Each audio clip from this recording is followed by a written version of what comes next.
Hello nerds! We are talking about music in this video. This is a pre-recorded clip, so my shirt's about to change, but it is going to be a great music section. If you want to see the entire news video, then you can check out the top link in the description. That being said, let's talk about all of the wonderful nerdy music that there is to talk about.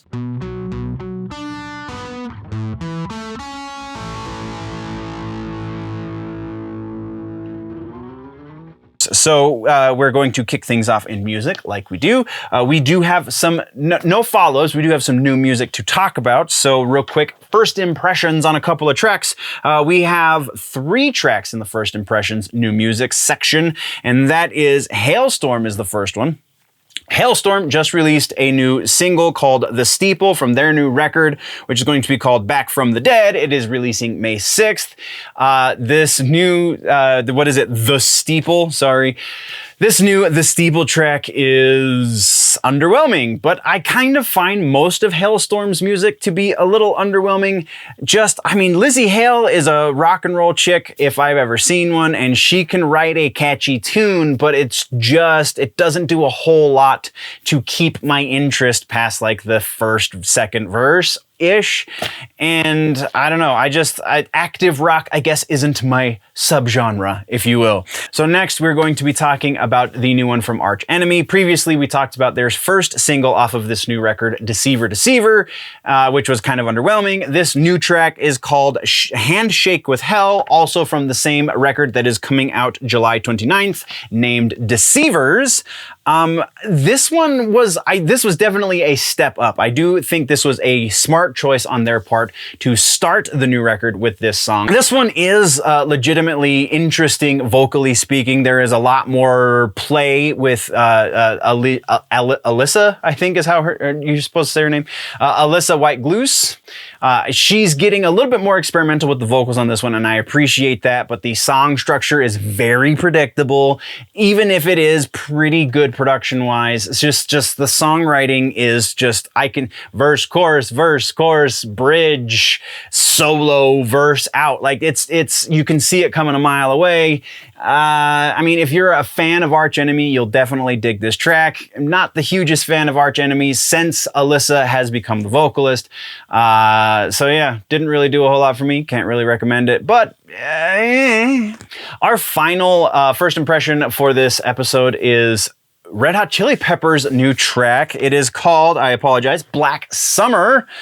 I don't know how these guys have such a formulaic sound, but still keep it interesting. You know it's the Chili Peppers. Their song structures are not really anything crazy to write home about. Flea is probably one of the greatest bass players to have ever lived. John Frusciante is easily one of the most experimental guitar players to have ever lived. And Chad Smith just knows how to work between the two of them.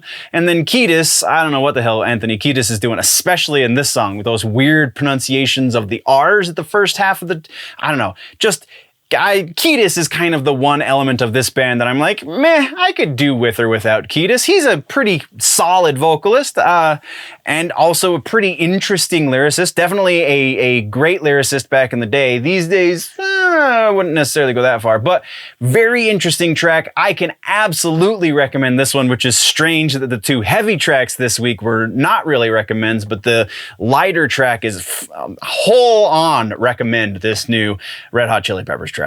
Now we have some actual music news for this episode. First up, we're talking about Kirk Hammett. That's right, Metallica's guitar slinger himself is doing his first solo project. At least I'm pretty sure this is his first. I couldn't find any other examples of him doing a solo project. He's done guest spots and stuff like that, but him and Robert are known to kind of goof off between songs while they're on stage to varying degrees of success. Either way, Kirk Hammett just, one of the most iconic guitar players of a time is putting out a 4-track EP that is an instrumental track. It is going to be called Portals. It is set to be released April 23rd, which is apparently World Record Store Day or National Record Store Day. I couldn't figure out if it was a worldwide celebration or just an American celebration. Either way, Record Store Day is April 23rd, and that is the day that this record is coming out.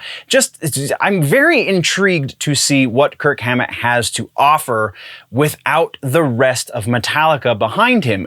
This could be fantastic, or it could be super lukewarm. We're going to find out on April 23rd. Next up, we have CMFT is back in the news. Corey MF Taylor. CMFT, the follow-up album, is coming. Kind of. We have actually two sort of announcements having to do with the CMFT side project for Mr. Taylor from the Slipknots and the Stone Sours. And that is that first up, we have a B-sides. I almost want to say B-sides and quote-unquote rarities, but he only has one album out and it just came out last October, so that would be a little ridiculous. This is also a little ridiculous. It is not really a B-sides, it's a covers and acoustics album that is going to be covers that they've been working on since they were doing the sessions for that first CMFT record, and then also some acoustics of the songs that were on that original. The first single is going to be released this coming Friday, February 11th. The song is On the Dark Side by John CAFFERY and the Beaver Brown Band. The record itself is going to be coming out on the 25th of February.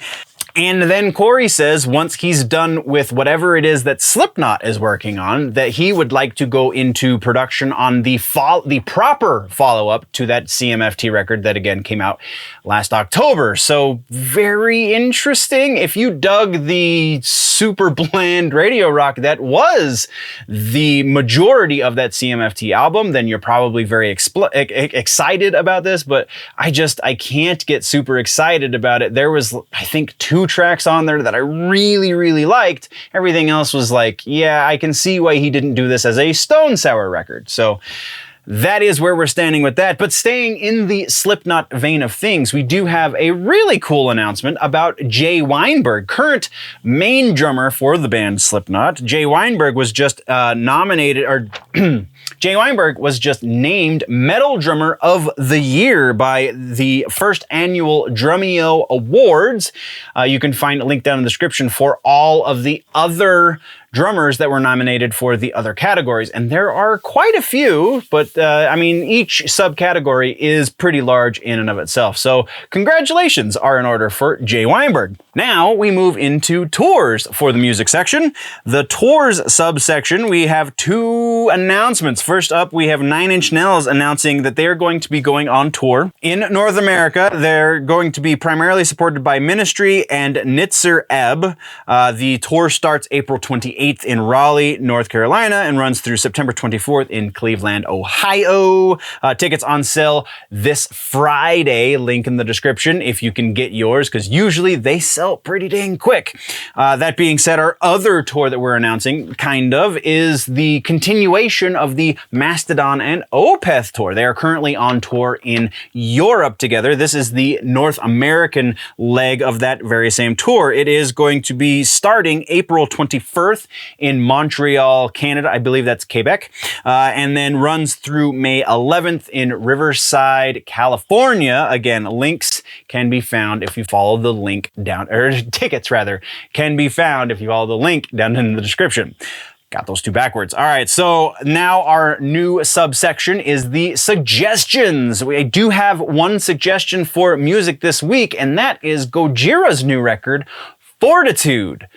Absolutely, you should go listen to that. There's a reason why these men were nominated for a Grammy. I know Grammys don't really mean a whole lot, but at least we know that the mainstream is taking notice when something of superb quality is released, and that is what this Fortitude record is. It definitely deserves your attention. That's what we have for suggestions in the music section. And that is the nerdy music news. If you want to see the entire news episode, then check the top link down in the description. description, assuming you are watching on YouTube. If you're watching on a different platform, then go check out the YouTube, youtube.com/generallynerdy, or generallynerdy.net is where all of the things get posted for free, and patreon.com/generallynerdy is the place to go get behind the paywall and see all of those things. So go check out the full episode, go check out other stuff that's happening on the page. You can see the links right there to the side of my face. Otherwise, thank you very much, nerds. We're gonna go, but before we do, always remember that if it's generally nerdy, it's probably here.